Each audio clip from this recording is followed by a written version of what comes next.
ಕುಮಾರಣ್ಣವರು ಈ ಸಾಮಾಜಿಕ ಜಾಲತಾಣದಲ್ಲಿ ಊದುಕೊಂಡು ಪೋಸ್ಟ್ ಹಾಕಿದ್ದಾರೆ. ಡಿಕೆ ಎಂಬ ಬಂಡೆಗೆ ಸರಿಯಾಗಿ ಡಿಚ್ಚಿಯನ್ನು ಕೊಟ್ಟಿದ್ದಾರೆ. ಅವರಿಬ್ಬರ ಒಂದು ಈ ಕಾಳಗದಲ್ಲಿ ಮದ್ಯ ಸಿಕ್ಕಿ ಮಸಾಲ ಪಾಪಡ್ ಆಗಿದ್ದು ನಮ್ಮ ಜಿ ಪರಮೇಶ್ವರ್ ಅವರ ಅಂತ. ಅವ್ರೇನ್ ಹೆಬ್ಬೆಟ್ ಮಂತ್ರಿ ಏನ್ರಿ, ಅವ್ರೇನ್ ರಬ್ಬರ್ ಸ್ಟಾಂಪ್ ಏನ್ರಿ, ಅವ್ರಿಗೆ ಒಂದು ಕಿಮ್ಮತ್ತೇ ಇಲ್ವೇನ್ರಿ ಅಂತಲ್ಲ ಪ್ರಶ್ನೆಯನ್ನ ಹಾಕಿದ್ದಾರೆ. ಅವರ ಬಾಯಲ್ಲಿ ಗೊತ್ತಿಲ್ಲ ಅಂತ ಬರದೇ ಇರುವ ದಿನವೇ ಇಲ್ಲ ಅನ್ನೋ ತರದಲ್ಲಿದ್ದಾರೆ. ಕುಮಾರಸ್ವಾಮಿ ಅವರ ರಬ್ಬರ್ ಸ್ಟಾಂಪ್ ಅನ್ನೋ ಹೇಳಿಕೆಯನ್ನ ನಾನು ಸ್ವೀಕಾರ ಮಾಡ್ತೀನಿ ಅಂತ ಹೇಳಿದ್ದಾರೆ. ಅಂದ್ರೆ ಅವರಿಗೂ ಗೊತ್ತಿದೆ ಅವರೊಂದು ರಬ್ಬರ್ ಸ್ಟಾಂಪ್ ಅಂತಲೇ.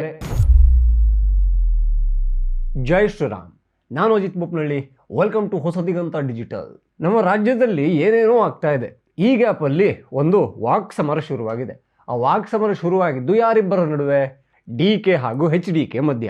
ಅಂದರೆ ನಮ್ಮ DK ಶಿವಕುಮಾರ್ ಅವರು ಏನು ಹೇಳ್ಬಿಟ್ರು, ನಮ್ಮ ಕರ್ನಾಟಕದಲ್ಲೇನೋ ಹೆಸರಿಗೆ 3 ಪಕ್ಷ ಇದೆ, ಆದರೆ ಲೆಕ್ಕದಂತೆ ಇರೋದು 2 ಪಕ್ಷ ಅಂದರು. ಅಂದರೆ BJP ಮತ್ತು JDS ಮೈತ್ರಿ ಆಗ್ಬಿಟ್ಟಿದೆಯಲ್ಲ, ಅದನ್ನ ಯಾವಾಗ ವಿಲೀನ ಮಾಡ್ತಾರೋ ಅನ್ನೋ ಮಾತನ್ನು ಮಾಡಿದ್ರು. ಅದರ ಜೊತೆಗೆ ಕುಮಾರಸ್ವಾಮಿಯವರ ಅನುಭವಕ್ಕಿಂತ ನನ್ನ ಅನುಭವವೇ ಜಾಸ್ತಿ ಅಂತ ಸೀನಿಯಾರಿಟಿ ಮಾತನ್ನು ಆಡಿದ್ರ.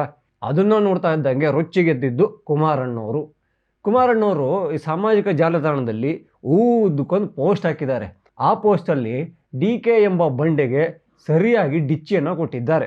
ಆ ಪೋಸ್ಟಲ್ಲಿ ಈ ಎಕ್ಸ್ಪೀರಿಯನ್ಸು ಯಾವುದ್ಯಾವುದರಲ್ಲಿ ನಿಮಗೆ ಜಾಸ್ತಿ ಇದೆ ಅಂದರೆ ಈ ದರೋಡೆ ಮಾಡೋದ್ರಲ್ಲಿ, ಒತ್ತುವರಿ ಮಾಡೋದ್ರಲ್ಲಿ, ಜಾಗವನ್ನು ಕಬಳಿಸೋದ್ರಲ್ಲಿ, ಈ ಥರದಲ್ಲೆಲ್ಲ ನಿಮಗೆ ಅನುಭವ ಜಾಸ್ತಿ ಅಂತ ಟಾಂಗನ್ನು ಕೊಟ್ಟರು.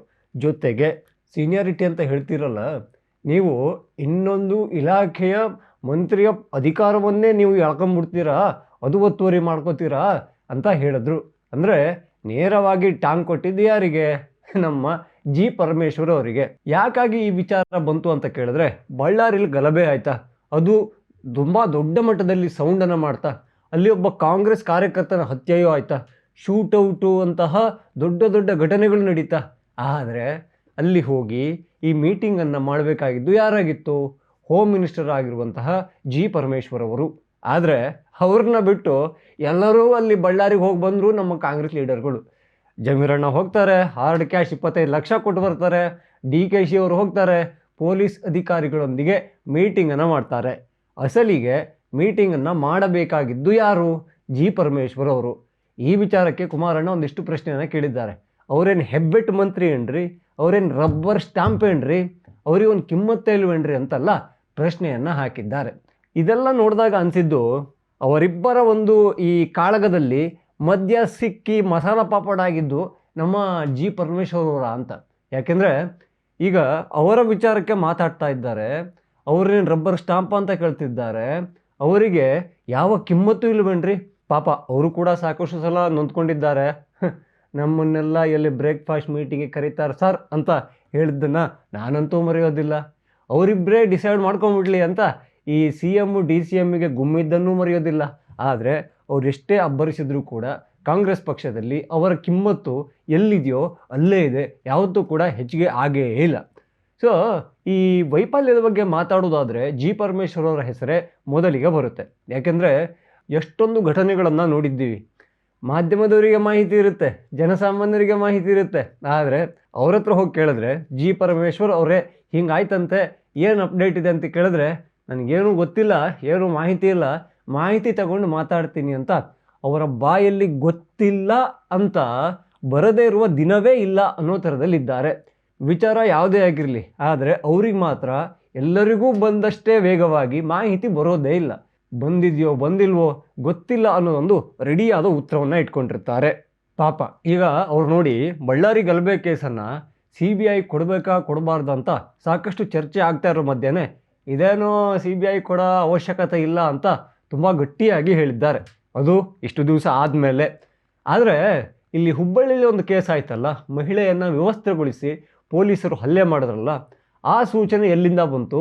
ಪೊಲೀಸರಿಗೆ ಆ ಪರಿಯಲ್ಲಿ ಥಳಿಸೋಕೆ ಯಾರು ಹೇಳಿದ್ದು ಅನ್ನೋದನ್ನು ಕೂಡ ಗೃಹ ಸಚಿವರು ಹೇಳಬೇಕಾಗುತ್ತೆ. ಅಥವಾ ಅಲ್ಲಿ ಕೂಡ DK ಶಿವಕುಮಾರೋ ಅಥವಾ ಜಮೀರ್ ಹೋಗೋ ಮೀಟಿಂಗ್ ಮಾಡಬೇಕಾಗುತ್ತಾ? ಗೃಹ ಸಚಿವರು ಬಳ್ಳಾರಿಗೂ ಹೋಗಬೇಕಾಗಿತ್ತು. ಹಾಗೆ ದೊಡ್ಡ ಘಟನೆಗಳು ಎಲ್ಲೆಲ್ಲ ಆಗ್ತಾವಲ್ಲ, ಅಲ್ಲಿಯೇ ಖುದ್ದು ಹೋಗಿ ಪೊಲೀಸ್ ಅಧಿಕಾರಿಗಳ ಜೊತೆಗೆ ಒಂದು ಮೀಟಿಂಗನ್ನು ಮಾಡಬೇಕಾಗುತ್ತೆ. ಅಲ್ಲಿಂದ ಮಾಹಿತಿಯನ್ನು ಪಡೆದು ರಾಜ್ಯಕ್ಕೆ ಏನೇನು ಮಾಹಿತಿ ಸಿಕ್ಕಿದೆ ಅದರ ಘಟನೆ ಏನು ಎಲ್ಲವನ್ನು ಕೂಡ ಹೇಳಬೇಕಾಗುತ್ತೆ. ಆದರೆ ಅವರು ಮಾತ್ರ ಏನೇ ಕೇಳಿದ್ರು ಗೊತ್ತಿಲ್ಲ ಅಂದ್ಬಿಡ್ತಾರೆ. ಇದನ್ನೆಲ್ಲ ನೋಡಿದ ಪಾಪ ಡಿ ಕೆ ಶಿವಕುಮಾರ್ ಅವ್ರಿಗೂ ತಲೆ ಕೆಟ್ಟಿರಬಹುದು. ಬಳ್ಳಾರಿ ಕೇಸು ಭಯಂಕರ ಸೆನ್ಸಿಟಿವು, ಇವರು ಹೋಗುವ ಯಾವುದೇ ಲಕ್ಷಣ ಇಲ್ಲ, ಅಲ್ಲಿ ಅಧಿಕಾರಿಗಳ ಜೊತೆಗೆ ಕೂತ್ಕೊಂಡು ಮೀಟಿಂಗ್ ಮಾಡುವ ಯಾವುದೇ ಹುರುಪು ಕೂಡ ಇವ್ರ ಹತ್ರ ಕಾಣ್ತಾ ಇಲ್ಲ, CBI ಕೊಡ್ಬೇಕಾ ಕೊಡಬಾರ್ದು ಅನ್ನೋ ಕ್ಲಾರಿಟಿಯೂ ಇಲ್ಲ. ಹೀಗಾಗಿ ಡಿ ಕೆ ಶಿವಕುಮಾರ್ ಅವರು ಏನು ಮಾಡಿದ್ರು, ಸೀದಾ ಬಳ್ಳಾರಿಗೆ ಹೋದರು, ಪೊಲೀಸರೊಂದಿಗೆ ಮೀಟಿಂಗನ್ನು ಮಾಡಿ ವಾಪಸ್ ಬಂದರು. ಲೆಕ್ಕದಂತೆ ಆ ಥರ ಮೀಟಿಂಗ್ಗಳನ್ನು ಮಾಡುವ ಅಧಿಕಾರ DCMಗೆ ಇರುವುದಿಲ್ಲ. CM ಮಾಡ್ಬೋದು, ಬಿಟ್ಟರೆ ಹೋಮ್ ಮಿನಿಸ್ಟ್ರೇ ಮಾಡಬೇಕಾಗುತ್ತೆ. ಎಲ್ಲದಕ್ಕೂ ಒಂದು ಪದ್ಧತಿ ಇದೆ. ಆದರೆ ಕಾಂಗ್ರೆಸ್ಸಲ್ಲಿ ಪದ್ಧತಿಗಳನ್ನು ಪಾಲಿಸುವ ಪದ್ಧತಿಯೇ ಇಲ್ಲ. ಹೀಗಾಗಿ ಸಮಸ್ಯೆಗಳು ಸಿಕ್ಕಾಪಟ್ಟೆ ಇದೆ. ಇನ್ನು ಕುಮಾರಣ್ಣ ಮತ್ತು DK ಶಿ ಅವರ ತಿಕ್ಕಾಟದಲ್ಲಿ ಇವ್ರ ಹೆಸರು ಬಂದ್ಬಿಡ್ತಲ್ಲ. ಹೋಮ್ ಮಿನಿಸ್ಟ್ರಿ ಏನು ರಬ್ಬರ್ ಸ್ಟಾಂಪಾ, ಹೆಬ್ಬೆಟ್ಟಿನ ಮಂತ್ರಿನ, ಈ ಥರ ಕೇಳ್ಬಿಟ್ರಲ್ಲ, ಅದು ಜಿ ಪರಮೇಶ್ವರ್ ಅವರ ಕಿವಿಗೂ ಬಿತ್ತು. ಆಗ ಅವ್ರು ಹೇಳಿದ್ದಾರೆ, ಕುಮಾರಸ್ವಾಮಿ ಅವರ ರಬ್ಬರ್ ಸ್ಟಾಂಪ್ ಅನ್ನೋ ಹೇಳಿಕೆಯನ್ನು ನಾನು ಸ್ವೀಕಾರ ಮಾಡ್ತೀನಿ ಅಂತ ಹೇಳಿದ್ದಾರೆ. ಅಂದರೆ ಅವರಿಗೂ ಗೊತ್ತಿದೆ ಅವರೊಂದು ರಬ್ಬರ್ ಸ್ಟಾಂಪ್ ಅಂತಲೇ. ನಮ್ಮದೇ ಬೆಂಗಳೂರಿನಲ್ಲಿ ಒತ್ತುವರಿ ತೆರವು ಮಾಡೋಕ್ಕೆ ಈ ಆದೇಶ ಹೋಗುತ್ತೆ, JCBಗಳು ಅಬ್ಬರಿಸಿಕೊಂಡು ಹೋಗಿ ಎಲ್ಲವನ್ನು ನೆಲಸಮ ಮಾಡುತ್ತೆ. ಆದರೆ ಹೋಮ್ ಮಿನಿಸ್ಟರ್ ನಮ್ಮ ರಾಜ್ಯದ ಹಿತಾಸಕ್ತಿಯಿಂದ, ನಮ್ಮ ರಾಜಧಾನಿ ಹಿತಾಸಕ್ತಿಯಿಂದ ಇಂಥದ್ದನ್ನು ಮಾಡೇ ಮಾಡ್ತೀವಿ, ಯಾರು ತಡೀತಾರೆ ನೋಡೋಣ ಅನ್ನೋದು ಬದಲು ಅಲ್ಲಿ ಕೇರಳ CM ಟ್ವೀಟ್ ಮಾಡ್ತಾರಂತೆ, ಇಲ್ಲಿ CM ಪ್ಯಾನಿಕ್ ಆಗ್ಬಿಡ್ತಾರಂತೆ, ಅಲ್ಲಿ ಒತ್ತುವರಿ ಆಗಿತ್ತಲ್ಲ ಅತಿಕ್ರಮಣದಾರರಿಗೆ ಮನೆಯನ್ನು ಕೊಡ್ತೀವಿ ಅಂತ ಹೇಳಿದ್ದಾರೆ. ಇವರು ಗೃಹ ಇಲಾಖೆ ಮೂಲಕ ಅಲ್ಲಿ ಒತ್ತುವರಿ ಮಾಡ್ಕೊಂಡವ್ರನ್ನ ಒದ್ದು ಓಡಿಸೋದು ಬಿಟ್ಟು ರಬ್ಬರ್ ಸ್ಟಾಂಪ್ ಅಂದಿದ್ದಕ್ಕೂ ಇವ್ರು ಇರೋದಕ್ಕೂ ಸರಿಯಾ ಆಗಿದೆ.